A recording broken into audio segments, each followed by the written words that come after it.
नमस्कार। सुप्रसिद्ध उपन्यास गबन पाठन के भाग 44 में आपका स्वागत है। पिछले पठन के अंत में हमने जाना था कि रमानाथ जब जालपा को अत्यंत मैले कुचले कपड़ों में सिर पर कलसा रखे देखता है तो वह बहुत विचलित हो जाता है। वह यह जानने के लिए आतुर हो जाता है कि जालपा की यह अवस्था कैसे हुई। अतः वह अपने दिल की बात जौहरा को बताता है।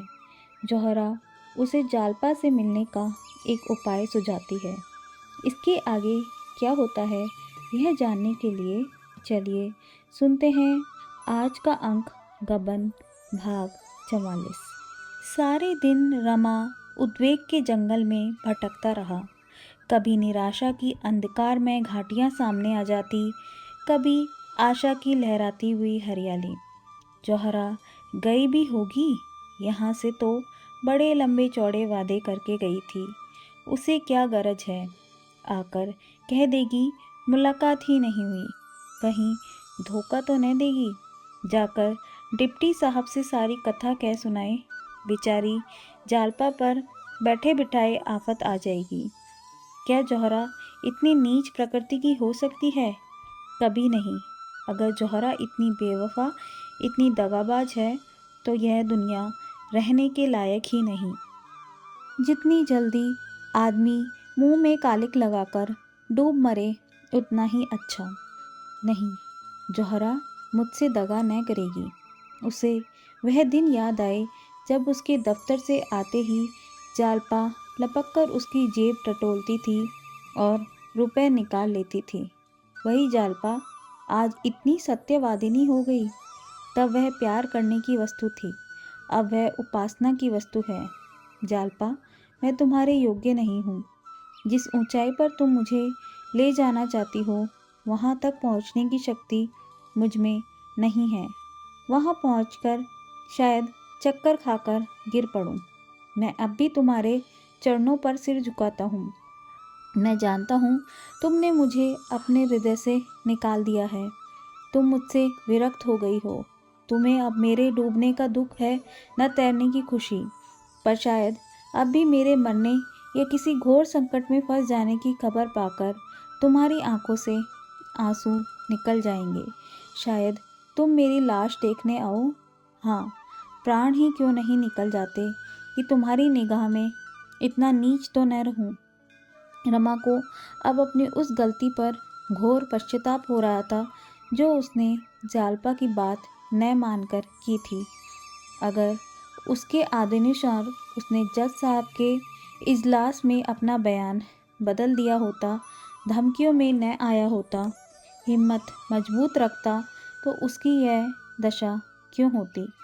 उसे विश्वास था जालपा के साथ वह सारी कठिनाइयाँ झेल जाता। उसकी श्रद्धा और प्रेम का कवच पहनकर वह अजय हो जाता। अगर उसे फांसी भी हो जाती तो वह हंसते खेलते उस पर चढ़ जाता।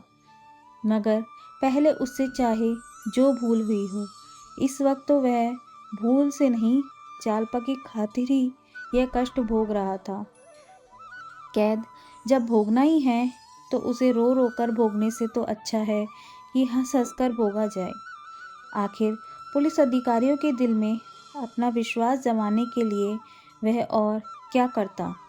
यह दुष्ट जालपा को सताते, उसका अपमान करते, उस पर झूठे मुकदमे चलाकर उसे सजा दिलाते। वह दशा तो और भी असह्य होती। वह दुर्बल था, सब अपमान सह सकता था। जालपा तो शायद प्राण ही दे देती। उसे आज ज्ञात हुआ कि वह जालपा को नहीं छोड़ सकता और जौहरा को त्याग देना भी उसके लिए असंभव सा जान पड़ता था। क्या वह दोनों रमणियों को पसंद रख सकता था? क्या इस दशा में जालपा उसके साथ रहना स्वीकार करेगी? कभी नहीं। वह शायद उसे कभी क्षमा न करेगी। अगर उसे यह मालूम हो जाए कि उसी के लिए वह यातना भोग रहा है तो भी वह उसे क्षमा न करेगी। वह कहेगी, मेरे लिए तुमने अपनी आत्मा को क्यों कलंकित किया? मैं अपनी रक्षा आप कर सकती थी। वह दिन भर इसी उधेड़ बुन में पड़ा रहा। आंखें सड़क की ओर लगी हुई थी। नहाने का समय टल गया, भोजन का समय टल गया, किसी बात की परवाह न थी। अखबार से दिल बहलाना चाहा, उपन्यास लेकर बैठा, मगर किसी काम में भी चित न लगा। आज दरोगा जी भी नहीं आए, या तो रात की घटना से रुष्ट हैं या लज्जित हैं, कहीं बाहर चले गए हैं। रमा ने किसी से इस विषय में कुछ पूछा नहीं। सभी दुर्लभ मनुष्यों की भांति रमा भी अपने पतन से लज्जित था। वह जब एकांत में बैठता तो उसे अपनी दशा पर दुख होता। क्यों उसकी विलास वृत्ति इतनी प्रबल है। वह इतना विवेक शून्य न था कि अधोगति में भी प्रसन्न रहता, लेकिन ज्यों ही और लोग आ जाते, शराब की बोतल आ जाती, जौहरा सामने आकर बैठ जाती, उसका सारा विवेक और धर्म ज्ञान भ्रष्ट हो जाता। रात के 10 बज गए, पर जौहरा का कहीं पता नहीं। फाटक बंद हो गया। रमा को अब उसके आने की आशा न रही, लेकिन फिर भी उसके कान लगे हुए थे। बात क्या हुई? क्या जालपा उससे मिली ही नहीं, या वह गई ही नहीं? उसने इरादा किया, अगर कल जौहरा न आई तो उसके घर किसी को भेजूंगा। उसे 2-1 झपकियां आई और सवेरा हो गया। फिर वही विकलता शुरू हुई। किसी को उसके घर भेजकर बुलवाना चाहिए। कम से कम यह तो मालूम हो जाए कि वह घर पर है या नहीं। दरोगा के पास जाकर बोला, रात को आप आपे में न थे। दरोगा ने ईर्ष्या को छिपाते हुए कहा, यह बात नहीं थी, मैं महज आपको छेड़ रहा था। रमानाथ, जौहरा रात आई नहीं? जरा किसी को भेजकर पता तो लगवाइए, बात क्या है? कहीं नाराज तो नहीं हो गई? दरोगा ने बेदिली से कहा, उसे गरज होगी, खुद आएगी, किसी को भेजने की ज़रूरत नहीं है। रमा ने फिर आग्रह किया, समझ गया, हजरत रात बिगड़ गए, चुपके से चला आया, अब किससे कहे? सबसे यह बात कहना लज्जास्पद मालूम होता था। लोग समझेंगे यह माशे एक ही रसिया निकले। दरोगा से तो थोड़ी सी घनिष्ठता हो गई थी। 1 हफ्ते तक उसे जौहरा के दर्शन न हुए। अब उसके आने की कोई आशा न थी। रमा ने सोचा, आखिर बेवफा निकली। उससे कुछ आशा करना मेरी भूल थी, या मुमकिन है पुलिस अधिकारियों ने उसके आने की मनाही कर दी हो। कम से कम मुझे एक पत्र तो लिख सकती थी। मुझे कितना धोखा हुआ। व्यर्थ उससे अपने दिल की बात की। कहीं इन लोगों से कह दे तो उल्टी आते गले पड़ जाए, मगर जौहरा बेवफाई नहीं कर सकती। रमा की अंतरात्मा इसकी गवाही देती थी। इस बात को किसी तरह स्वीकार न करती थी। शुरू के 10-5 दिन तो ज़रूर जौहरा ने उसे लुब्ध करने की चेष्टा की थी। फिर अनायास ही उसके व्यवहार में परिवर्तन होने लगा था। वह क्यों बार बार सजल नेत्र होकर कहती थी, बाबूजी मुझे भूल न जाना। उसकी वह हसरत भरी बातें याद आ आकर कपट की शंका को दिल से निकाल देती। जरूर कोई न कोई नई बात हो गई है। वह अक्सर एकांत में बैठकर जौहरा की याद करके बच्चों की तरह रोता। शराब से उसे घृणा हो गई। दरोगा जी आते, इंस्पेक्टर साहब आते, पर रमा को उनके साथ 10-5 मिनट बैठना भी अखरता। वह चाहता था मुझे कोई न छेड़े, कोई न बोले। रसोइया खाने को बुलाता तो उसे घुड़क देता। कहीं घूमने या सैर करने की उसकी इच्छा न होती। यहाँ कोई उसका हमदर्द न था, कोई उसका मित्र न था। एकांत में मन मारे बैठे रहने में ही उसके चित्त को शांति होती थी। उसकी स्मृतियों में भी अब कोई आनंद न था। नहीं, वह स्मृतियों भी मानो उसके हृदय से मिट गई थी। एक प्रकार का विराग उसके दिल पर छाया रहता था। 7वां दिन था, 8 बज गए थे। आज एक बहुत अच्छी फिल्म होने वाली थी। एक प्रेम कथा थी। दरोगा जी ने आकर रमा से कहा तो वह चलने को तैयार हो गया। कपड़े पहन रहा था कि जौहरा आ पहुंची। रमा ने उसकी तरफ एक बार आंख उठाकर देखा, फिर आईने में अपने बाल संवारने लगा। न कुछ बोला न कुछ कहा। हाँ, जौहरा का वह सादा आभरणहीन स्वरूप देखकर उसे कुछ आश्चर्य अवश्य हुआ। वह केवल एक सफ़ेद साड़ी पहने हुए थी। आभूषण का एक तार भी उसकी देह पर न था। होंठ मुरझाए हुए और चेहरे पर क्रीड़ा में चंचलता की जगह तेज में गंभीरता झलक रही थी। वह 1 मिनट तक खड़ी रही, तब रमा के पास जाकर बोली, क्या मुझसे नाराज़ हो? बेकसूर, बिना कुछ पूछे गछे। रमा ने फिर भी कुछ जवाब न दिया। जूते पहनने लगा। जौहरा ने उसका हाथ पकड़कर कहा, क्या यह खफ्फी इसलिए है कि मैं इतने दिनों आई क्यों नहीं?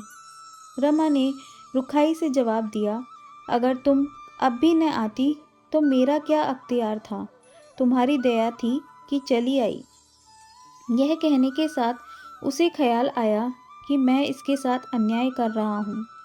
लज्जित नेत्रों से उसकी ओर ताकने लगा। जौहरा ने मुस्कुराकर कहा, यह अच्छी दिल लगी है। आपने ही तो एक काम सौंपा और जब वह काम करके लौटी तो आप बिगड़ रहे हैं। क्या तुमने वह काम इतना आसान समझा था कि चुटकी बजाने में पूरा हो जाएगा? तुमने मुझे उस देवी से वरदान लेने के लिए भेजा था जो ऊपर से फूल है पर भीतर से पत्थर, जो इतनी नाजुक होकर भी इतनी मजबूत है। रमा ने बेदिली से पूछा, है कहाँ? क्या करती है? जौहरा, उसी दिनेश के घर है जिसको फांसी की सज़ा हो गई है। उसके 2 बच्चे हैं, औरत है और माँ है। दिन भर उन्हीं बच्चों को खिलाती है, बुढ़िया के लिए नदी से पानी लाती है, घर का सारा कामकाज करती है और उनके लिए बड़े बड़े आदमियों से चंदा मांग लाती है। दिनेश के घर में न कोई जायदाद थी न रुपए थे। लोग बड़ी तकलीफ में थे। कोई मददगार तक न था जो जाकर उन्हें ढांढस देता। जितने साथी सोहबती थे सब के सब मुंह छिपा बैठे। 2-3 फाके तक हो चुके थे। जालपा ने जाकर उनको जिला दिया। रमा की सारी बेदिली काफुर हो गई। जूता छोड़ दिया और कुर्सी पर बैठकर बोले, तुम खड़ी क्यों हो? शुरू से बताओ। तुमने तो बीच में से कहना शुरू किया। एक बात भी मत छोड़ना। तुम पहले उसके पास कैसे पहुंची? पता कैसे लगा? जौहरा, कुछ नहीं, पहले उसी देवीदीन खटीक के पास गई। उसने दिनेश के घर का पता बता दिया। चटपट जा पहुंची। रमानाथ, तुमने जाकर उसे पुकारा? तुम्हें देखकर कुछ चौंकी नहीं? कुछ झिझकी तो ज़रूर होगी। जौहरा मुस्कुराकर बोली, मैं इस रूप में न थी। देवीदीन के घर से मैं अपने घर गई और ब्रह्म समाजी लेडी का स्वांग भरा। न जाने मुझ में ऐसी कौन सी बात है जिससे दूसरों को फ़ौरन पता चल जाता है कि मैं कौन हूँ या क्या हूँ। और ब्राह्मी लेडियों को देखती हूँ, कोई उनकी तरफ आंखें तक नहीं उठाता। मेरा पहनावा ओढ़ावा वही है। मैं भड़कीले कपड़े या फजूल के गहने बिल्कुल नहीं पहनती। फिर भी सब मेरी तरफ आंखें फाड़ फाड़ कर देखते हैं। मेरी असलियत नहीं छिपती। यही खौफ मुझे था कि जालपा भाप न जाए। लेकिन मैंने दांत खूब साफ कर लिए थे। पान का निशान तक न था। मालूम होता था किसी कॉलेज की लेडी टीचर होगी। इस शक्ल में मैं वहाँ पहुँची। ऐसी सूरत बना ली कि वह क्या कोई भी न भाप सकता था। पर्दा ढका रह गया। मैंने दिनेश की माँ से कहा, मैं यूनिवर्सिटी में पढ़ती हूँ। अपना घर मुंगेर बतलाया। बच्चों के लिए मिठाई ले गई थी। हमदर्द का पाठ खेलने गई थी और मेरा ख्याल है कि मैंने खूब खेला। दोनों औरतें बेचारी रोने लगी। मैं भी जब्त न कर सकी। उनसे कभी कभी मिलते रहने का वादा किया।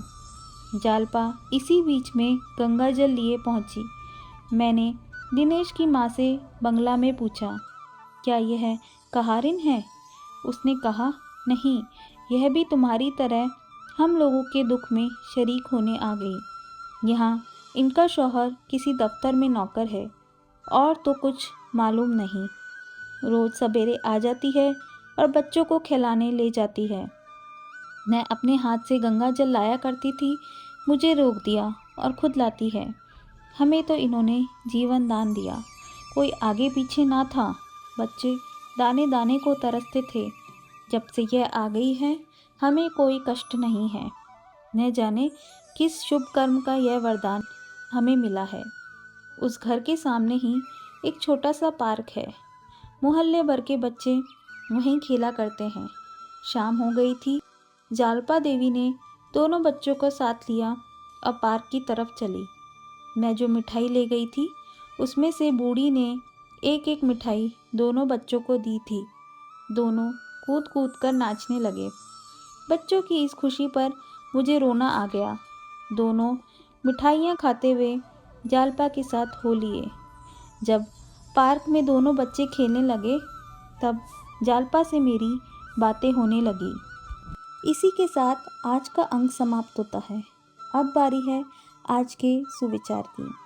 आज का हमारा सुविचार कुछ इस प्रकार है। वाणी से विष झरे, वाणी से रसधार, मीठी वाणी बोलिए यही जीवन का सार। अतः अपनी वाणी की मधुरता सदा बनाए रखिए। इसी के साथ आज का कथन समाप्त होता है। कल मिलते हैं अगले अंक के साथ। आज के कथन को सुनने के लिए बहुत बहुत धन्यवाद।